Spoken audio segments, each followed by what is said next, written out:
your enemy. But not only that you should know that he's your enemy, you should continue the verse, فَاتَّخِذُوهُ عَدُوًّا. You should treat your shaitan as an enemy. You should treat a shaitan as an enemy. Unfortunately, a lot of people know that shaitan is our enemy, but are you his enemy? Or you his friend? Are you a shaitan's enemy? Okay, I know he's my enemy, but he sees me as an enemy of him. He hates you. But how you treat the shaitan, how you deal with him, do you really feel like he's in your enemy? And you prepare yourself for how you should deal with him and to protect yourself from him.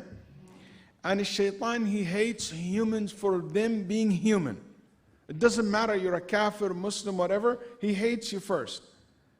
And then he hates you more if you are a Muslim. Then he hates you more if you are a religious person.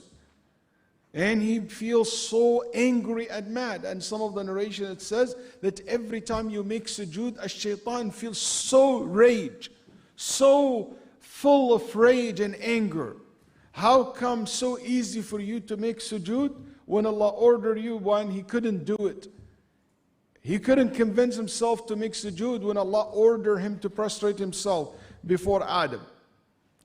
A shaitan, as my brother said earlier, لا تتبعوا خطوات الشيطان. Do not follow the footsteps of the shaitan. And I love this verse, خطوات. خطوات, it's footsteps. Okay? Footsteps, what's the metaphor here? Or what does this expressions means when you hear it? Let's see, so it's not a lecture, we make it a little bit of class. What do you think when they say to you, don't follow the footsteps of the shaitan? What that means to you? What's the beauty of that expression, footsteps? He didn't say, don't follow the way of the shaitan. He said, follow the footsteps. Yes? It's bit by bit. It's one step. It's not like a whole entire distance. So that means the shaitan, when he wants to deceive you, he take you small, take you a little bit outside the straight path. Then a little bit outside the straight path. Then a little bit until you find yourself completely off the path of Allah subhanahu wa ta'ala. What else? What khutuwat al-shaitan means? Steps, footsteps. What that expression tells you about a shaitan. Come. Huh? It leads you to somewhere. Okay. Good. Which it leads you, يَدْعُ حِزْبَهُ لِيَكُونُ مِنْ أَصْحَابِ السَّعِيرِ. A shaitan's ultimate goal is to make you among the people who end up in hellfire. So that's his ultimate goal. So he will not be there alone. So what else? Footsteps. Footsteps. Yes? Traps. So it means it is a bit small. You will not notice it. Because it's very small. What else? It's not one. It's multiple. So it's one lead to another, and another lead to another, and another lead to another. And that's so important about the shaitan to know. A shaitan doesn't come to you, tell you, you know what, disobey Allah. No, he put it as a thought. Then the thought became something of concern. Then something of concern create curiosity. Then curiosity create, let me check it out. Then you check it out, let me try it. It once is not going to be a big deal. I tried once, I'll do it again. The third thing, it became a habit. You became attached. You became addicted. You became so involved in it. It became part of who you are. I can't quit. And all of a sudden, it should start from a thought to be something to identify who you are. It's footsteps, one after another, one after another. Don't ever think that the shaitan will stop at one point. For him, it's a free fall. If he gets you, it means he will lead you one after another to go deeper and farther from Allah subhanahu wa ta'ala. Also, footsteps. It's beautiful because when you think of, if you imagine that, footsteps, I imagine the shaitan walking and I'm just walking behind him. That picture is so ugly because you're just following the shaitan. He is a Shaytan al-Rajim. He is al-Waswas al-Khannas. He is the one that Allah subhanahu wa ta'ala have described him his way, this way in the Quran. The evil, the Satan, the Iblis. And you just following him as a follower for him. Anyway, so what I would like to explore with you today, something interesting about Shaytan. And this topic is very big, but one of the main important points for me today is to make sure that you remember that he's your enemy. He would never be your friend. No matter what you do, he would never be your friend. He would never wish good for you. And he always tries his best to deceive you, to take you away. And he's a deceiver, al-gharur, a deceiver. He knows how to deceive people. And I want you to know something about the Shaytan. Shaytan have more experience than any other enemy that you will ever have in your life. He knows you since Adam until today. The database that he has, the experiments that he have done in human beings, it's unbelievable data. And samples are so many. So he knows you very well from experience. Also, Shaytan, one thing about him to know so you prepare yourself for his animosity or being an enemy to you. Shaytan, besides his very experience about what human beings are, what they like, how he can get them, what really the weakest point. Also, Allah gave him the ability to whisper to you from within. Not just from outside, from within. That's what Nabi Sallallahu Alaihi Wasallam said, Ash-Shaytan yajri min ibni Adam majra dam. And Nabi Sallallahu Alaihi Wasallam said that the Shaytan run through you like the blood run through the veins. Which it means a Shaytan comes and whispers to you from within. So it's just the thoughts. وَلِذَلِكَ كَانْ يَقُولُونَ مَنِ اسْتَهَانَ بِالْخَطَرَاتِ قَادَتْهُ إِلَى الْمُهْلِكَاتِ. They used to say, those who don't pay much attention and be aware and protect themselves from these random thoughts can lead you to your destructions. Just let me check it out. Let me see what's going on there. Let me see it. It's just one time. And all these thoughts moved and return, a'udhu billah, to actions and to be a habit later on. So that's another thing you know about Shaytan, that he's basically have experience. He come from within. And a third thing about Shaytan to know, Shaytan never give up. Shaytan has goals. And when he can't achieve one, he goes to the next, to get the next. For the ultimate goal is to make you among the kuffar, the mushrikeen. Among the people who leave Islam. That's his ultimate goal. If he can get you out of Islam, that's best thing. يَدْعُو حِزْبَهُ لِيَكُونُ مِنْ أَصْحَابِ السَّعِيرِ. He wants his followers to be with him in hellfire. But he can't make you kafir. He cannot make you mushrik. What's next level for him? Next level for him, that as Ibn al-Qayyim rahimahullah said, Shaytan have 6 levels. The next level will be that Shaytan will try to make you fall into bid'ah. And when it comes to shirk, if it's a shirk major, then if he couldn't convince you to the major one, to the minor one. Showing off, using the wrong words, which is weakening your iman, connecting you to the means more than Allah subhanahu wa ta'ala. He basically play with the minor form of shirks. Then, if he couldn't, he go to the next level, which is al-bid'ah. He makes you worship Allah subhanahu wa ta'ala based on invented matter and religion. That's his second level.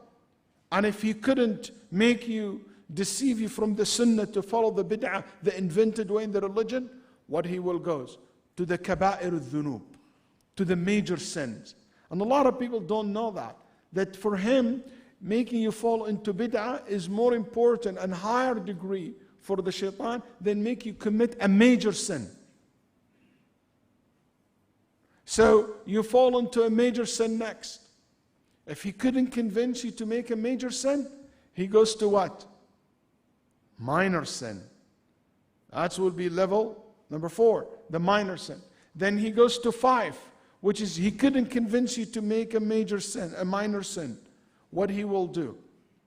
He will make you be distracted with something halal, permissible, but it will prevent you from doing what is required from you, or something that is recommended for you. So he make you play games, PlayStation, PS4, whatever, watch a game or watch something, even if it's what you watch is 100% halal. Socializing, going out to eat, but you know what? He make you miss salah. He make you miss your Quran with it. He make you miss attending a class. Oh, I went to class, but you know what? Having a good time with my family, with my kids. Which is okay, allowed. But he make you miss what is basically something that will make you get ajr. If he can't do that, what the shaitan next level will be? He make you be busy with something good, there is reward in it, but in the expense of missing something that there is more reward in it. A'udhu billah. He never give up. What I mean by that? He said, yes, Qiyam al-Layl is excellent.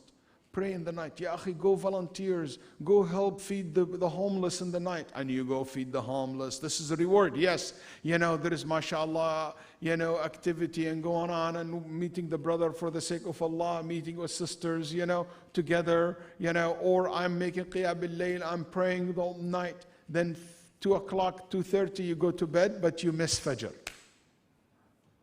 He distracts you by making you busy with something that is a reward in it, but in the expense, he knows that you're going to miss something more important, more ajr in it, which is the Salat al-Fajr and the obligatory prayer. So if you see how the shaitan, this is his levels. He never give up. Also, a shaitan never take a day off, not an hour off. I wish. He never he's focused 100% on us. Day and nights. Day and nights. So if you think there is days off, there is no days off. Even in the Ramadan, when the major shayateen are chained, the little one are there. Or he makes sure that he train you very well during the year. So you still fall into your nafs, lead you to the sins during Ramadan. But you can tell the difference between Ramadan and other Ramadan, don't you? I give you an example to understand how, subhanAllah, what the Prophet ﷺ said is absolutely true. That the shayateen, the major shayateen are chained in Ramadan. What are the best 10 days of the year? Huh? Dhul Hijjah, the first 10 days of Dhul Hijjah. The Prophet ﷺ, the best day, the best deeds ever can be done during the year in the first 10 days of Dhul Hijjah. I ask you, if I ask you to compare the 10 days of Dhul Hijjah, the brother just showed us a video of Ramadan in the masjid, that's right? If you compare masjid in the last 10 days of Ramadan, compare it to the 10 days of Dhul Hijjah, which one is more busy? Ramadan. Very few people actually care for the 10 days of Dhul Hijjah. Why? Because in Ramadan the shayateen are chained. It's so easy for you to do the good deeds. It's so simple, nothing holding you back. But in Dhul Hijjah they are free. That's why they distract more of the Muslims. That's why most of the Muslims will not be taking full advantage of Dhul Hijjah. Because the shayateen work so hard on you to make sure that you don't take advantage of these days. And you go farther, you see also about the shaitan. A shaitan has a very loyal, dedicated du'at and lieutenants and the shayateen. He assigned for them jobs and they do it very well. And Nabi Sallallahu Alaihi Wasallam, Sahih Muslim, told us that the shaitan put his throne in the water and he invited all his lieutenants and he said, come, what you have done today? Every day. Groups after group, what you have done today? I did this and I did this, until one of them said, you know what? I was able to convince them to get separated from each other. I broke the house. Divorce me. Okay, you are divorced. But then she comes and cries. I said, sister, you told him divorce me. She said, I was angry. He just did what you asked. Yeah, but he should not, he should not divorce. Or the man get angry. You are divorced. Sheikh, I was so angry. Yeah, anger from the shaitan. So when you see that, you see how the shaitan break the families as well. The shaitan says, come, you are the dearest to me. You are the dearest to me. 10 minutes left? I have 20 minutes left. Okay, excellent. I would like to share with you a story in the Quran that it's so commonly repeated in the Quran, and it's very much related to what we have. So before I go to the story, so a shaitan is your enemy. A shaitan is very experienced. He knows you very well. Don't think that he doesn't know you. He knows you very well. He knows your weakness. So you have to be very careful when we take his enemy to know what area the shaitan comes from. So you block this area. You don't give it a chance. You don't say, let me try, let me follow one step so I can control myself. No. That's why he said, لَأُغْوِيَنَّهُمْ أَجْمَعِينَ. I will mislead all of them. إِلَّا عِبَادَكَ مِنْهُمُ الْمُخْلَصِينَ. Except the people of full sincerity to Allah. That's the one I cannot touch. The true believers, إِنَّ كَيْدَ الشَّيْطَانِ كَانَ ضَعِيفًا. A shaitan is weak. Umar radiallahu anhu, among, not the only one, among those people who when the shaitan see him walking in an aisle, the shaitan run to another aisle, run to another street. Not only Umar, by the way, Nabi sallallahu alayhi wasallam said that the mu'min la yudni shaytana, the mu'min defeat his shaitan. And be proud of yourself every time you defeat your shaitan. Sometimes when I find like opportunity like now, fundraising, and an opportunity to give, and I have 20 pounds maybe to spare, or 50 pounds to spare, or to register for the class, or to give to poor people, or to gift it to someone to register, whatever, or to read Quran, and the shaitan says, you're busy, you don't have time, leave early, don't pray Isha with the Jama'ah, just leave. You need to rest, you still have a long time to drive. He tried to convince you with whatever. He knows your weakness, okay? And when he comes to you and you said, no, I am going to donate. No, I'm going to pray. No, I'm going to read Quran. You know what? I'm going to make my witr before I go to sleep. That's when you defeat your shaitan. And Nabi Sallallahu Alaihi Wasallam said, the mu'min, the more you defeat the shaitan, the more the shaitan became weak. He cannot influence you anymore as before. His influence became so weak. We know also now about the shaitan that he comes from within. He have levels of deceiving. He never give up. He go from one level to another. He constantly trying to mislead you. Constantly try to mislead you. No days off. He has followers and helpers. Okay? So remember all this when you have that battle with the shaitan. إِنَّ مُرَاغَمَةَ الشَّيْطَانِ عِبَادَةً لِلرَّحْمَنِ. The fight against the shaitan, the push back against the shaitan, understanding where the shaitan coming from and close these doors, it's an act of worship. That's what you call mujahadatun nafs, jihadun nafs. That's basically the jihad that you do against the shaitan. And al-jihad is ordained in Islam against the enemy of Allah. And shaitan is the worst enemy of Allah. And al-jihad against the shaitan is the highest level of jihad that the Muslim can ever declare. Because there is no one worse than the shaitan. And unfortunately, a lot of people don't see it this way. It's like a battle that you push back against the shaitan. And you learn a lot about him from the experience that you build. And you know what? He got me that day. He convinced me that day to do the wrong. Now I repent. One of the things that the Nabi Sallallahu Alaihi Wasallam told us about, and it's very interesting, when you think about it the way I'm going to, this perspective. Maybe you heard this hadith that the Prophet ﷺ said, when the baby is born, the shaitan comes and poke the babies on the side. That's right? I asked myself a lot when I read this hadith, how this related to me when I read this hadith. I'll tell you. For me, this hadith shows how heartless this shaitan is. How much he hates us as a human being. Just a baby. Have you ever seen a new baby born? Like just little things like, few grams. And the shaitan comes with his wings and poke her on the side. What an evil to harm a creature like this, harmless creature like that, which is the baby. But it's just animosity, hatred.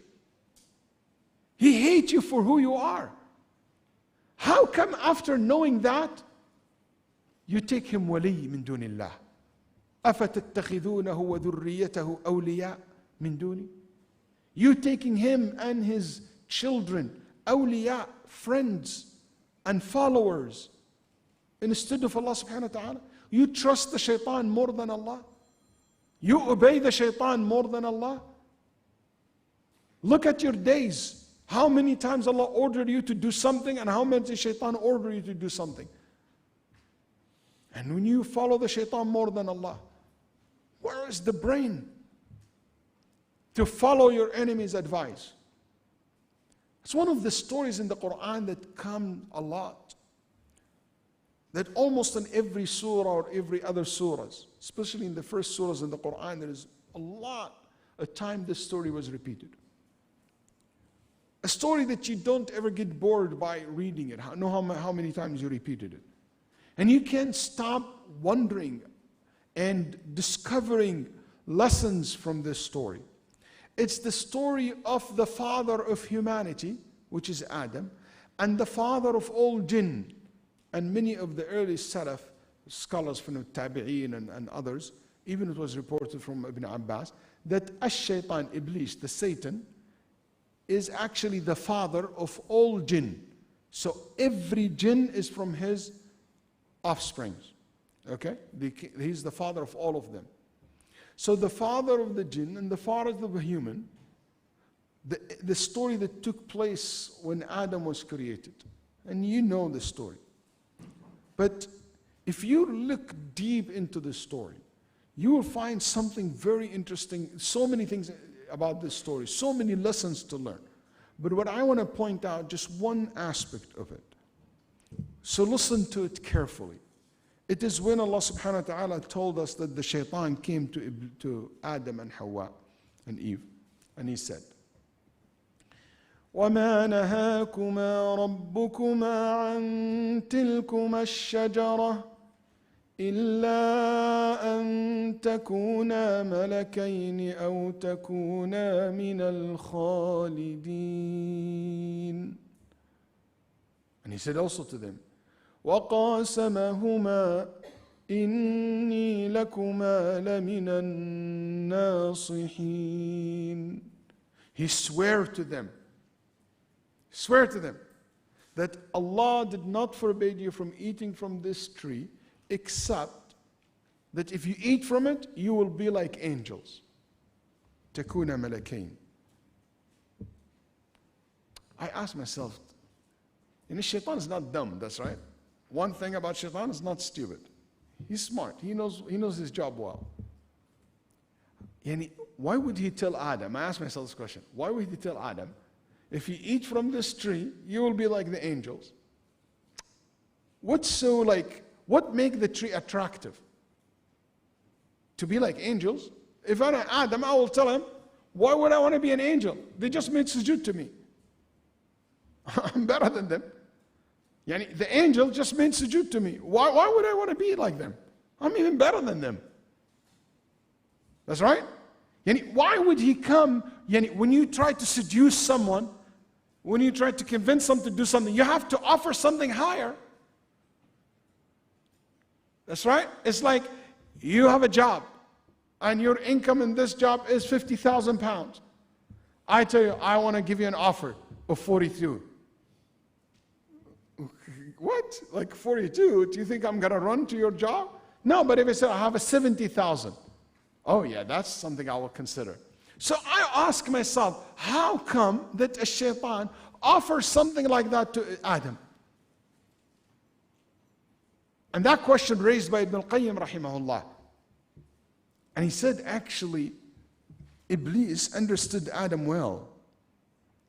It's like when you say, when the wolf wears little red riding dress, when it comes in the shape of like an innocent, advisor, that's what you get from the shaitan. So you come, I'm giving you sincere advice. If you become like the angels, what do you mean by like, أو تكون ملكين أو تكون من الخالدين, forever. طيب. Adam realized the difference between him and the angels. The angels make tasbih and dhikr and ibadah all the time, but Adam doesn't. Adam goes to sleep, get tired, forgets, get distracted. Now he has Eve with him, even more distractions in Jannah, and she's distracted with him. They're not like the angels. That's right? So he sees the difference. And Adam loves Allah subhanahu wa ta'ala so much. He sees the favor of Allah subhanahu wa ta'ala so much. So he said, you want to be like the angels, worshipping Allah all the time. You will be always engaged in dhikr and tasbih, and you never stop. Eat from this. You will be like them. That's where the angels are better. And that's something Adam will love to be. Will love to be able to worship Allah 24/7. Will love to be aware of Allah subhanahu wa ta'ala all the time. Will love not to have, to leave that, human things in him, which is basically making him a lot less than the angels who are nothing but worshiping Allah. Absolutely. And that's how he got him. It is basically the way that he came to Adam. He knows that Adam loves Allah, and that's what he can get him from. A Shaytan look at everyone, where I can get you from. Where is the area that I can deceive you from? And basically that's what I do. فَاسْتَزَلَّهُمَ الشَّيْطَانِ He deceived them. He lured them until they ate from the tree. Al-Awza'i rahimahullah, which is a great scholar from Lebanon, or he died in Lebanon. Al-Awza'i rahimahullah said, Iblis once told his followers, how do you deceive the children of Adam? So everybody said, I do this and I do that. Then he said, then what? The Shaytan told him, then what? Then what? After that?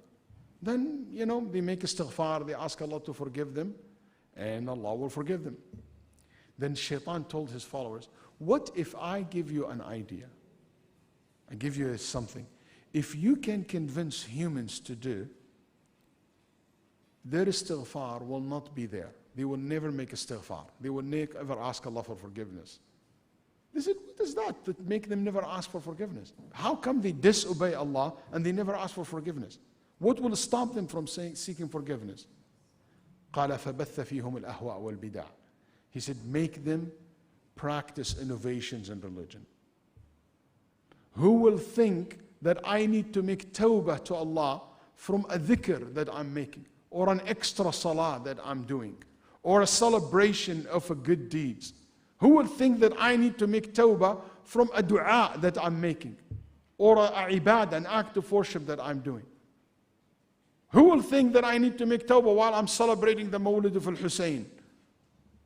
Who will think that I need to make tawbah from celebrating Ahl Bayt al-Nabi sallallahu alaihi wasallam? And you know what? I'm going to this place. There were, and sometimes certain areas, a cave, and sometimes, go there, pray 2 rak'ah. There is such and such ajr for you in the middle of Sha'ban if you pray this kind of reward. Who will think to make tawbah from praying extra rak'ah in the middle of Sha'ban? Or salat sawt al-raghaib, or salat al-nar, or whatever, all these things that invented in religion. I would never think that this is something bad. There is people give up their life, beating themselves day and night, thinking that this is an act of worship. Who will think that's like I'm hurting myself for the sake of Allah? Who will think that, somebody blow himself up, give his life, somebody, holding the banner of jihad? You telling me I need to make tawbah from this? And that's how the Shaytan gets them. Deceive them, making these bid'ah something so appealing to them. So they will never think of tawbah. That's why Sufyan al-Thawri rahimahullah said, al-bid'ah ahabbu ila iblis min al-ma'siyah. Al-bid'ah is more beloved to Iblis than sin. Because sin, you drink alcohol, and one day you said, drinking alcohol is haram. I need to quit. But you never think I need to quit this ideology. I never think that I need to quit this kind of, belief or these practices which is not from Islam.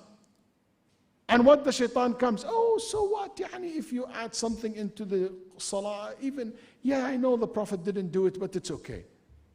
What is okay? Who told you that I'm allowed to add in my salah?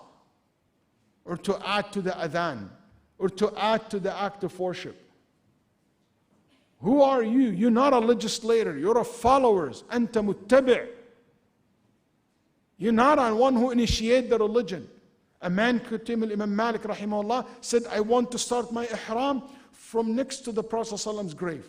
He said, no, make your ihram for Umrah from Dhul Hulayfa, where the Prophet ﷺ told us to do. He said, so what? It's just extra miles while I'm doing ihram. It's very few, short distance between here and there. I will do it from here. He said, no, it's not. He said, what's so big deal about it? He said, the big deal that you think you can come up with something better than Muhammad sallallahu alaihi wasallam. That's the big deal.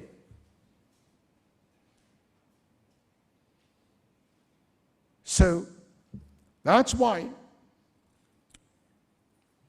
it was reported in some of the books or some of the hadith Anas radiallahu anhu, that inna Allah hajabat tawbata an sahibi kulli bid'ah. That the Nabi sallallahu alaihi wasallam said that the person who commit bid'ah is prevented from tawbah. What that means, Imam Ahmad and others explain this hadith by saying, the innovators, the mubtadi', the one who practice the bid'ah, never thinks of tawbah. Otherwise, the gate of tawbah is always open. But somebody like that never think to repent to Allah subhanahu wa ta'ala, because he thinks that he's doing something good. Be careful. كم جمعت البدع ومنعت. Innovations in religion have gathered so many evils and prevent the person who practiced them from so many goodness. The Nabi sallallahu alaihi wasallam said, and he repeated this many times, he said, كل بدعة ضلالة. Every bid'ah is misguided. And I want to make you to understand something. I'm very well aware of some great scholar like Al-Izam Salam when he said there is bid'ah which is wajib and mustahab and things like that. But Al-Izam Salam was not talking about what we talk about here. He was talking about in the bid'ah in the linguistic sense, in the general sense, something new. But when we're talking here about something in the religion, that's why Al-Izam Salam, when he gave the example of good bid'ah and mustahab, he said like building schools, like building. Do you think the Prophet ﷺ's masjid has a community center, has a haya, you call it haya or iman gym for sisters? What is it, haya or iman? Haya min al-iman, so it's okay. So, haya gym? No. Is this bid'ah? Yes, but not in a religious sense. That's a linguistic sense. So that ulama, not talk about that. Otherwise, al-ulama, all of them across the board, have warned people from bid'ah.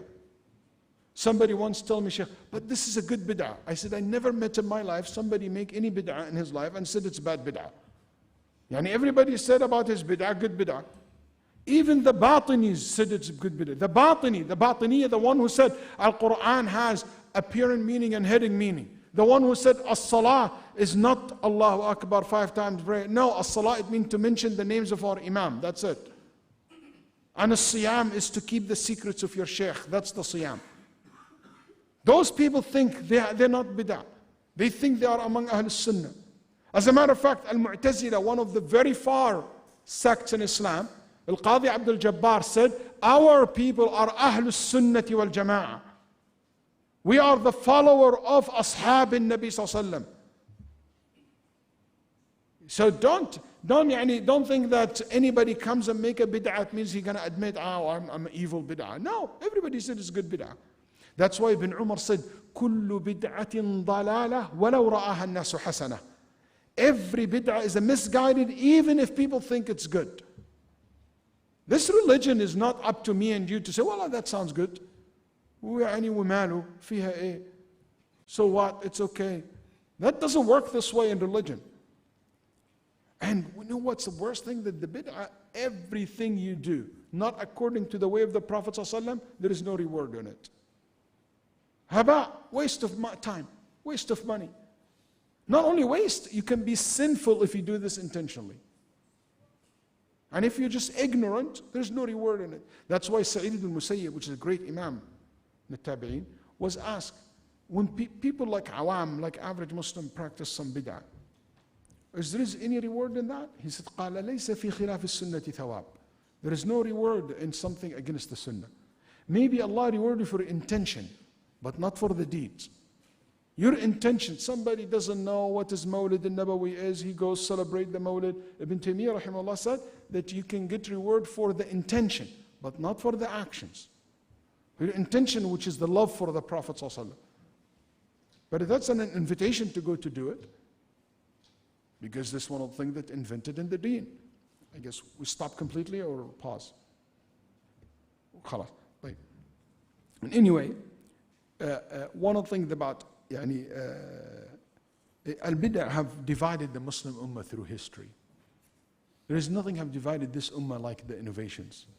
Have broke the unity of the Muslims.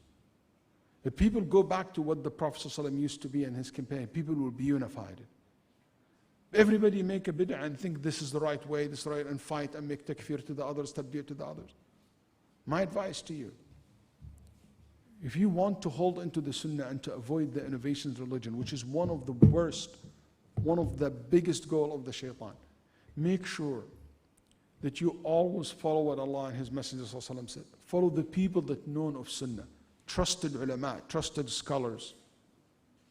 Alhamdulillah, this community that I am here, the imam here, and the imams, not only one, many of the imams here are colleagues, some of them are even students of mine, some of them friends, some of them, like over the years I've seen a lot of people leading in this community and across the board in London. There's a lot of great scholars and trusted people of knowledge. Make sure that you look at people who love the sunnah, honor the sunnah of the Prophet ﷺ. The default rules, and I will end with this, the default rules that everything has to do with cultures, with mubahat, it's halal, until a proof comes that is haram. Any food, any clothes, any color, any games, anything, it's halal until you have a proof that is not halal. When it comes to the religion, it's the opposite. Everything in the religion is haram unless you have a proof it's halal. You're not allowed to practice anything, to say this part of the religion, unless you have a proof for it. So make sure you understand these rules in your life. May Allah subhanahu wa ta'ala protect us from the Shaytan al-Rajim and from his tricks. I'm looking forward, inshallah, for you